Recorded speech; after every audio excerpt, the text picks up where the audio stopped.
Welcome back to the Fantasy Football Endgame, sponsored by Bear Clothing.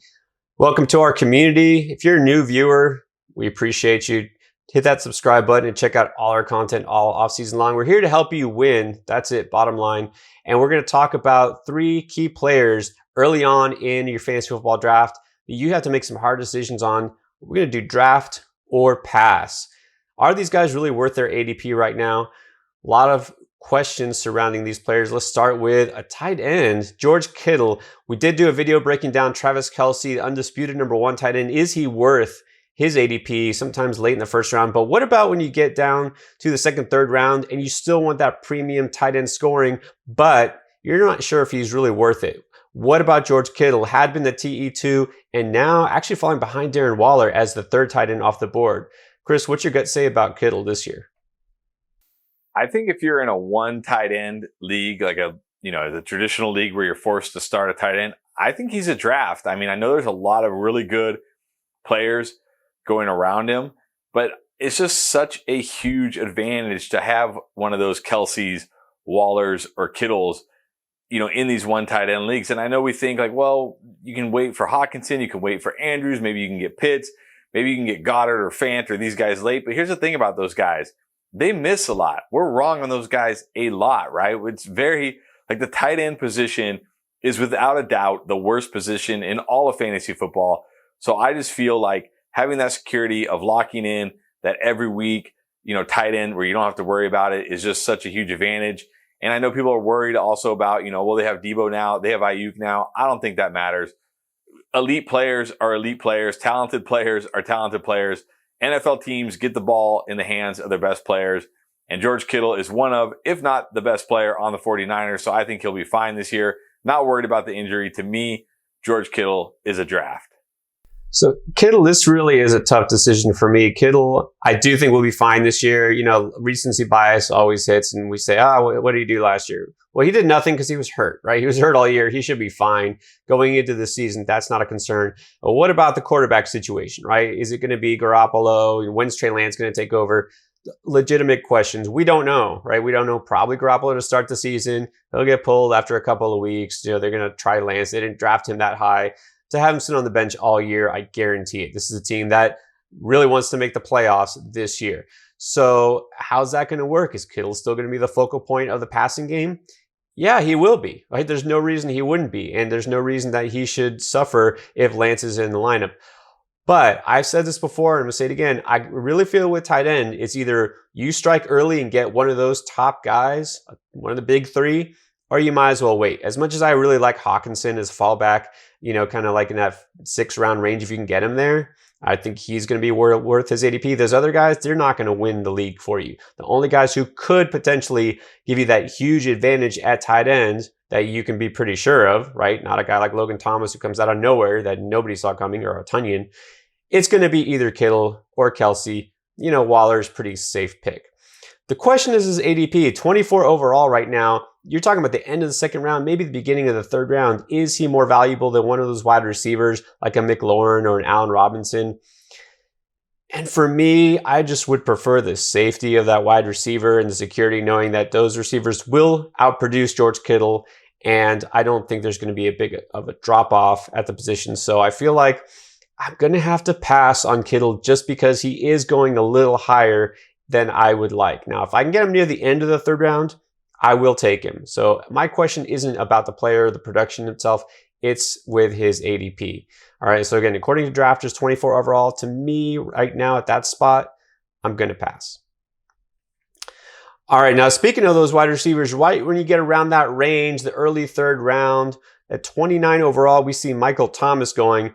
Even more question marks about that passing game than with the 49ers, because we really don't know who the starting quarterback is. Is it going to be Jameis Winston or Taysom Hill? Either way, this is going to be a change for Thomas. I also, just like Kittle, coming off an injury-riddled season, do you feel safe taking Thomas kind of that mid-3rd round range? Oh, absolutely. This is a definite draft for me. I get that last year was kind of a lost season for him, but guess what? That happens in the NFL, right? Guys get hurt. Guys lose seasons. Drew Brees was, a noodle arm last year. no offense to Drew Brees, one of the greatest ever, but he really was. He had a noodle arm last year. That's why he retired. He knew he was done. Now he's going to have probably Jameis Winston, at least in the beginning. And Jameis Winston is a gunslinger. Jameis Winston is great for fantasy wide receivers. And who is Michael Thomas competing with for targets? Traquan Smith, Marquez Callaway, Adam Troutman. I mean, really, like, who is he competing for with targets? And like, nobody. He should be a target monster. Is he ever going to have the season he had 2 years ago where he broke the reception record? No. But that's okay. You don't need him to, because you're drafting him basically as a wide receiver 11 or 12, which I feel like he's going to pay that off fairly easily, assuming he's healthy and doesn't miss time again, which there's no reason to think he'll miss time again. It's not like this guy has, missed significant games over his career. So for me, definitely love Michael Thomas. This seems like a huge recency bias discount. So I'm drafting him definitely every time. I could not possibly agree more. Like, I tell you, who are the people who are saying they're not drafting Michael Thomas this year? You know who it is? It's the ones who drafted him last year, just because they are bitterly disappointed in what happened. Taking his number one receiver overall pretty much everywhere, sometimes even a top 5 pick. He seemed like that safe of a bet. And of course, look what happened. So I get it. You were burned once. You don't want to be, bitten twice. That's fine. But if you have to take emotion out of the picture, you just look at it from a statistical standpoint. Whoever's at quarterback honestly would be an upgrade, because Drew Brees had one of the lowest average depth of targets in the entire league at quarterback, because he just couldn't throw it deep anymore. And everyone, picks on Thomas, they call him slant boy. That's all he does is catch quick outs and he doesn't stretch the field.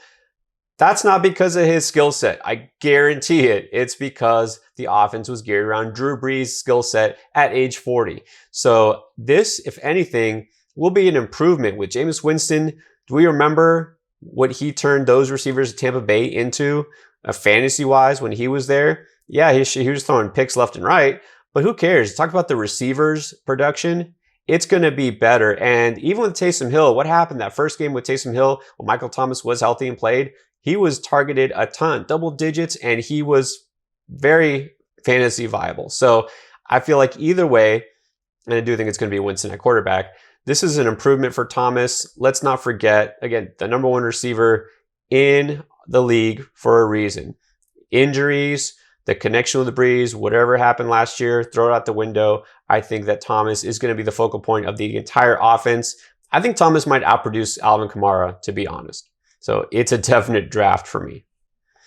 All right, and then let's talk about somebody who was a league winner last year, but was drafted more in the middle rounds, and now is going to cost you most likely a 4th round pick, going 47 overall according to drafters, and that's Josh Allen at quarterback. A lot of times the second quarterback taken off the board. Once in a while he'll be the first quarterback taken because people believe that much in the breakout. But is he going to be worth that selection this year round, or is there going to be some regression?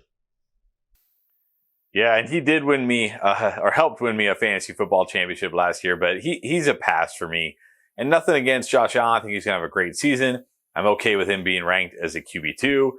But you can wait 10 to 15 picks and get Kyler Murray or Lamar Jackson, who I think have just as much upside, if not more, than Josh Allen. And let's not forget, prior to Kyler Murray's injury last year, he was the QB1, right? Before that 3-game stretch where he didn't run the ball much and he wasn't throwing the ball much.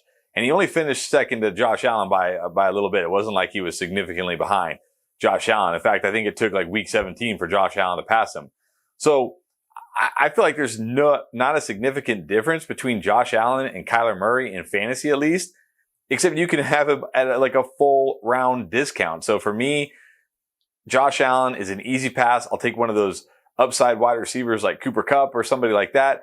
And then if I really want to spend early draft capital on a quarterback, I'll just get Kyler Murray or even Lamar Jackson, who I also really like, a round later, or maybe even Dak Prescott, a round and a half, 2 rounds later, and be just fine. So for me, Josh Allen just going a little too early.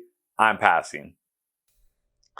Well, I hate to agree again, but I can't possibly agree anymore. I'm not going to select Josh Allen, not because I'm that worried about regression. But again, when you look at what happens with quarterbacks, taking one early is probably one of the biggest mistakes you'll make, because they're not going to live up to the value that you picked. Either the return on investment is just not going to be enough because there's so many quarterbacks that are going to be just as close, if not better, taken later. So you mentioned you could take a round later a Kyler Murray, Lamar Jackson, who will be as good, if not better, potentially. You could wait 5 rounds and take a quarterback who could be better. So Josh Allen, if we look at it from a best ball, it's hard to gauge, who was a league winner in terms of win rates for regular season leagues. People get added and dropped. But for best ball, we can quantify the league winner in quarterbacks for win rates. The top quarterback was Josh Allen. Because he was the best quarterback? No, it's because where he was drafted. Okay, he was drafted in the middle of most drafts.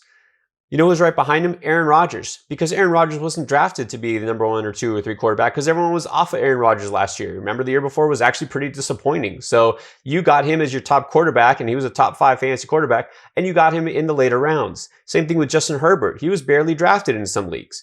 So you're better off waiting and getting a guy who could be this year's Josh Allen that you can get at a big discount. It could be a guy like Tua. Who knows? It could be a rookie like Justin Fields or Trey Lance.